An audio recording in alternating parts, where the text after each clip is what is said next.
Hello दोस्तों, एक बार फिर से आप सभी का स्वागत है एजुकेशन बाइट पर। संस्कृत का पेपर भी आपका अच्छा आया था। बस एक दो क्वेश्चन ऐसा उन्होंने क्या किया था, आपका थर्ड सेमेस्टर से दे दिए थे, जहाँ पर आपकी जब थर्ड में फिर संस्कृत आएगी तो वहाँ से कुछ चीज़ें दे दी गई थी। बाकी तो सारा कुछ पढ़ा हुआ ही था। और आपने हिंदी का भी कल रिवीजन किया था तो वर्णमाला वगैरह आपकी वहाँ से हो गई होगी। फर्स्ट क्वेश्चन देखते हैं इसका। छ का संयुक्त रूप है, तो छ मैंने बताया था का और सा से मिलकर बनता है। ठीक है, तो इस हिसाब से आपका ऑप्शन कौन सा सही है? 4।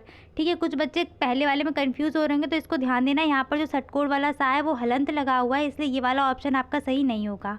नेक्स्ट है द्वादश शब्द बोधक है। द्वादश होती है 12 की संस्कृत, यानी कि 2 वाला सही हो जाएगा। नेक्स्ट है आपका समक्ष शब्द में समास है, तो ये जो है आपका थर्ड सेमेस्टर से आ गया था। फर्स्ट सेमेस्टर में समास है ही नहीं आपका, तो सिलेबस से आउट था। लेकिन फिर भी अगर आपने हिंदी में समास अभी तक पढ़े हैं तो आपने देखा होगा जो अव्ययी भाव समास होता है उसमें क्या होता है, उपसर्ग लगे होते हैं आगे। तो यहाँ पर सम उपसर्ग लगा हुआ है, तो समक्ष में आपका समास हो जाएगा अव्ययी भाव। नेक्स्ट है ऊपर जाता है के लिए संस्कृत में क्रिया प्रयुक्त होगी, तो इसको ऑप्शन से करते हैं। निर मीन्स क्या होता है, निर्गच्छति, तो निर उपसर्ग का मतलब होता है नहीं, यानी कि इसका तो मतलब नहीं निकलेगा, यानी कि नहीं जाना। फिर है प्रतिगच्छति, तो प्रति मीन्स होता है विपरीत या विपरीत दिशा में। ठीक है, तो ये भी नहीं हो सकता। फिर आते हैं उद और अव में, तो अव जो उपसर्ग होता है वो नीचे के लिए प्रयोग किया जाता है, इसका मतलब नीचे जाना हो जाएगा। और उदगच्छति यानी कि उद का जो उपसर्ग होता है वो कहता है ऊपर के लिए, तो इसका मतलब निकल आएगा उदगच्छति का ऊपर जाना। तो आपका ऑप्शन यही ठीक हो जाएगा।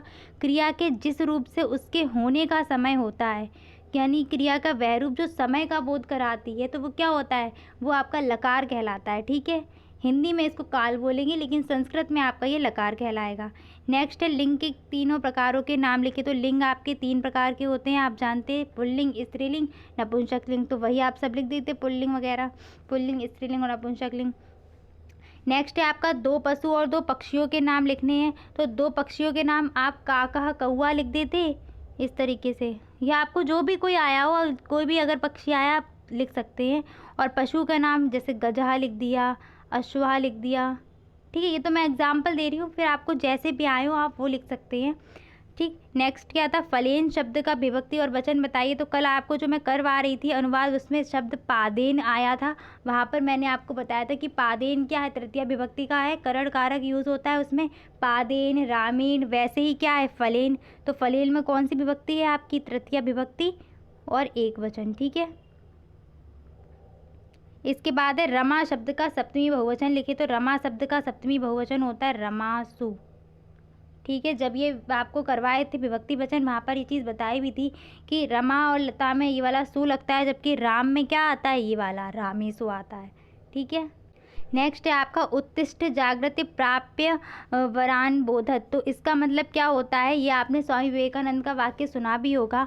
तो इसका मतलब है उठो, जागो और ज्ञानी पुरुषों के पास जाओ और उनसे ज्ञान को ग्रहण करो। ऐसे पुरुषों के पास जाओ जो पहले से ही ज्ञानी हैं, उनसे हमें ज्ञान लेना है। ठीक है, नेक्स्ट क्या है, चाहिए के अर्थ में कौन सा लकार प्रयुक्त होता है, तो चाहिए के अर्थ में आपका विधिलिंग प्रयोग किया जाता है, कल आपकी क्लास में बताया भी था।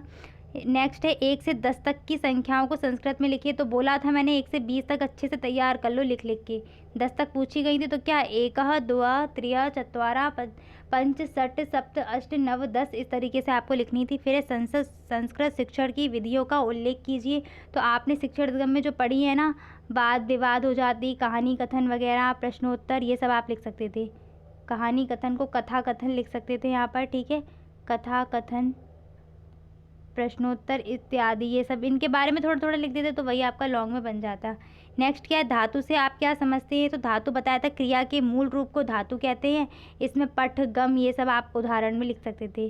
खाद हो गई, गम हो गई, हंस हो गई। ठीक है, हंसने की धातु होती है। संस्कृत की वर्णमाला को कितने भागों में बांटा गया, तो संस्कृत की वर्णमाला को मेन तो 2 भाग हो जाएंगे, फिर आपका स्वर और व्यंजन, जैसे हिंदी में आपके फिर आपका अयोगवाह भी इसमें ऐड कर देते हैं, तो 3 भी बन जाता है। आपने दोनों में से कोई भी किया तो भी आपका ठीक है। ठीक है, आपने 2 भाग स्वर और व्यंजन लिख दिए तो भी ठीक है, और 3 भाग लिख दिए स्वर व्यंजन अयोगवाह, तब भी आपका ठीक हो जाएगा। ठीक है, वैसे कि ये आपका जो वर्णमाला है ना, थर्ड सेमेस्टर में है, इस सेमेस्टर में है ही नहीं वर्णमाला, आपके सिलेबस में ही नहीं है। ऐसा हुआ था संस्कृत का एक बार पेपर, और 2017 में जो पेपर हुआ था आपका 17 वालों का, 17 बैच वालों का, तो उनका भी ये हुआ था कि थर्ड सेमेस्टर का पेपर दे दिया था।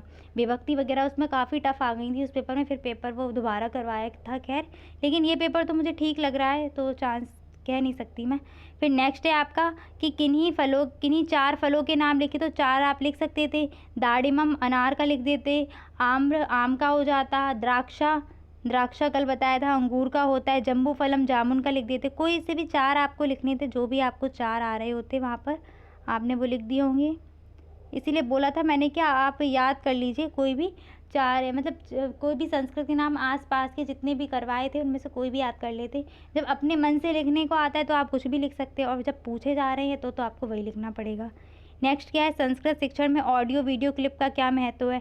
सबसे पहले बच्चों का ज्ञान स्थायी करने के लिए, कल्पना, तर्क, चिंतन का विकास करने के लिए कुछ पॉइंट मैंने बताए थे, याद कर लेना, वही नोट कर देना वहाँ पर।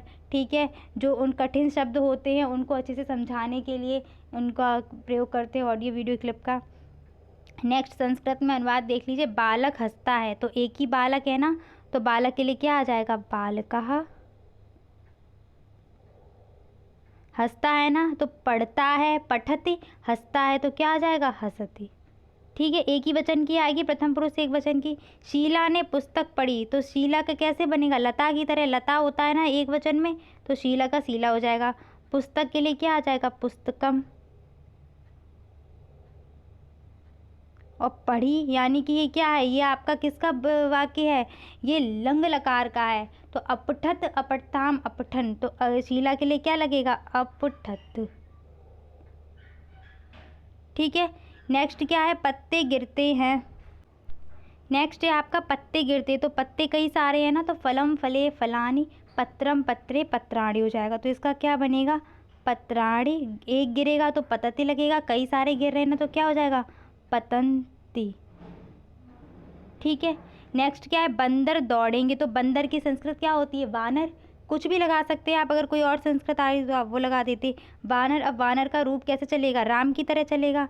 ठीक है, दौड़ेंगे यानी कि कई सारे बंदर हैं यहाँ पर, तो क्या होगा, रामः, रामौ, रामा, यानी कि बहुवचन, तो बहुवचन क्या लगेगा, वान रहा।